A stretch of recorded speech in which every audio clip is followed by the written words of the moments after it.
چالاک بڑھیا۔ ایک بڑھیا تھی۔ وہ بڑھیا اپنا سارا گہنا پاتا پہن کر کہیں جا رہی تھی۔ گہنا کیا تھا؟ یہی کانوں میں جھمکے تھے، باہوں میں کنگن تھے اور گلے میں ہار تھا، مگر یہ سارے زیور تھے سونے کے۔ بیچاری بڑھیا کے پیچھے دو ٹھگ لگ گئے۔ دونوں بڑے چال باز، مکار اور عیار تھے۔ دونوں آپس میں گہرے دوست تھے۔ دونوں چاہتے تھے کہ بڑھیا سے سارے کا سارا زیور ہتھیا لیں، لیکن بڑھیا نے بھی اپنے بال دھوپ میں سفید نہیں کیے تھے۔ وہ ٹھگ تو ٹھگ تھے ہی، پر یہ بڑھیا ان کی بھی نانی تھی۔ ایک ٹھگ نے آگے بڑھ کر الیک سلیک کے بعد پوچھا کہ بڑی اماں کہاں جا رہی ہو؟ بیٹا، شہر جا رہی ہوں، بڑھیا نے جواب دیا۔ پھر تو خوب ساتھ ہوا بڑی اماں، ہم بھی تو شہر ہی جا رہے ہیں۔ دوسرا ٹھگ بولا۔ ہاں بیٹا، اچھا ہو گیا، بڑھیا نے بھی جواب دیا۔ تھوڑی دور چلنے کے بعد ایک ٹھگ بولا۔ بڑی اماں، کوئی ایک کہانی ہی سناؤ جس سے سفر کی تھکان معلوم نہ ہو اور وقت بھی جلد ہی کٹ جائے۔ بیٹا، میں بھلا کون سی کہانی سناؤں، تم ہی کچھ کہو۔ ہم سنائیں؟ دوسرا ٹھگ بولا۔ مگر بڑی اماں، ایک شرط ہے، اور وہ یہ ہے کہ اگر تم نے ہماری کہانی کو جھوٹ کہا تو ہم تمہارے کنگن اتار لیں گے۔ بڑھیا نے ان کی یہ شرط مان لی اور ایک ٹھگ کہانی سنانے لگا۔ بڑی اماں، ہماری ایک گائے تھی، بڑی ہی خوبصورت، موٹی موٹی آنکھیں تھیں، اس کے لمبے لمبے کان تھے، دودھ اتنا دیتی تھی کہ ہم دوہتے دوہتے تھک جاتے تھے، لیکن دودھ پھر بھی ختم نہ ہوتا تھا۔ اس میں خاص بات یہ تھی کہ اگر ہم اس کے داہنے سینگ پر بیٹھ جاتے تو مغرب میں پہنچ جاتے اور جب بائیں پر بیٹھتے تو مشرق میں آ جاتے۔ پاکستان بننے پر جب ہم قافلے کے ساتھ پاکستان آ رہے تھے تو ہم پر فسادیوں نے حملہ کر دیا۔ ایک سنسناتی ہوئی گولی آئی اور ہماری گائے کو لگی، جس سے بیچاری گائے وہیں ڈھیر ہی ہو گئی۔ بڑا افسوس ہوا، بڑھیا نے افسوس ظاہر کرتے ہوئے کہا۔ بڑی اماں، اب تم کچھ سناؤ۔ ٹھگ نے تیر نشانے پر نہ لگتے دیکھ کر کہا۔ میں سناؤں؟ بڑھیا نے بھی پوچھ لیا۔ اگر تم نے میری بات کو غلط جانا تو میں 100 روپیہ لے لوں گی تم سے۔ ٹھگوں نے کہا، ہمیں منظور ہے۔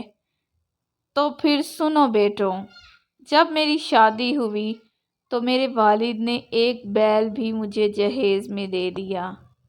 بڑا ہی کوئی اچھا بیل تھا، کسی کو کچھ نہ کہتا تھا۔ ایک دفعہ یوں ہی باہر کھیت میں کوئی دوسرا بیل اس سے لڑ پڑا اور وہ دوسرا بیل ایسا لڑا کہ ہمارے بیل کے ماتھے پر اچھا خاصا زخم ہو گیا۔ ہم نے بہترے علاج کرائے، لیکن زخم وہ نہ ہی بھر سکا اور نہ ہی بھرا۔ کرنا پھر خدا کا یوں ہوا کہ بنولے کا دانہ اس کے زخم میں کہیں سے گر گیا۔ ہوتے ہوتے وہ اچھا خاصا پودا بن گیا۔ اس میں ایسی نفیس کپاس لگی کہ تمہیں کیا ہی بتاؤں، اور وہ کپاس ہم نے جمع کرنی شروع کر دی تھی، اور ہمارے پاس اتنی کپاس جمع ہو گئی کہ اب گھر میں جگہ نہ رہی۔ گھر گھر ہمارے بیل کے چرچے ہونے لگے۔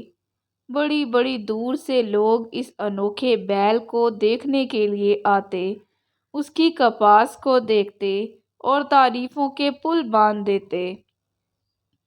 اب ہمارے پاس اتنی زیادہ کپاس ہو گئی کہ سنبھالنا مشکل ہو گیا۔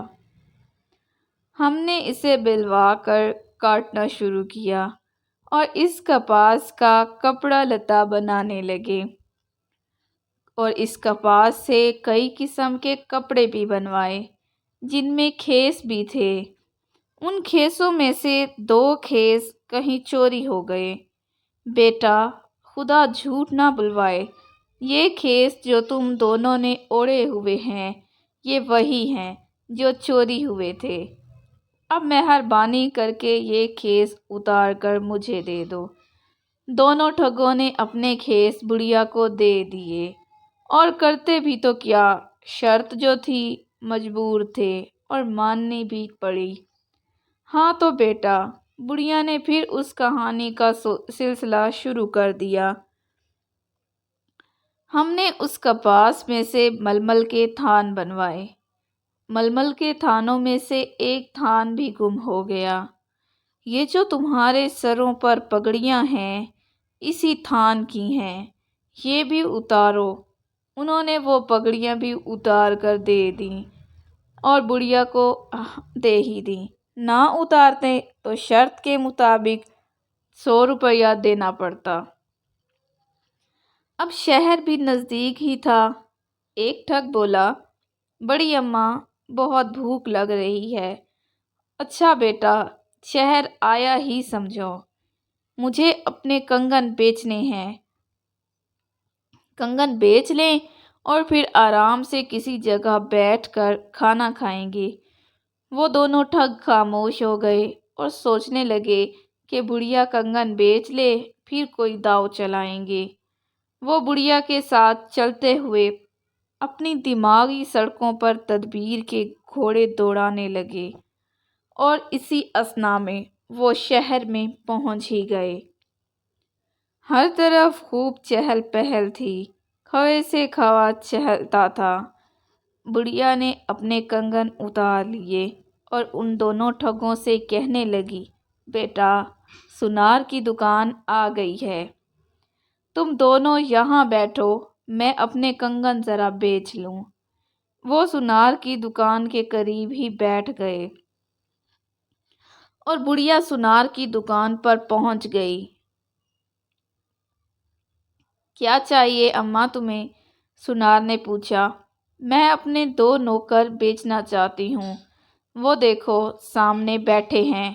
نوکروں کی تو ہمیں بہت ہی زیادہ ضرورت ہے، سونار نے بھی کہا۔ بولو اماں، کیا قیمت ہے ان دونوں کی؟ 300 روپے، بڑھیا نے کہا، اور بات 200 روپے پر طے ہو گئی۔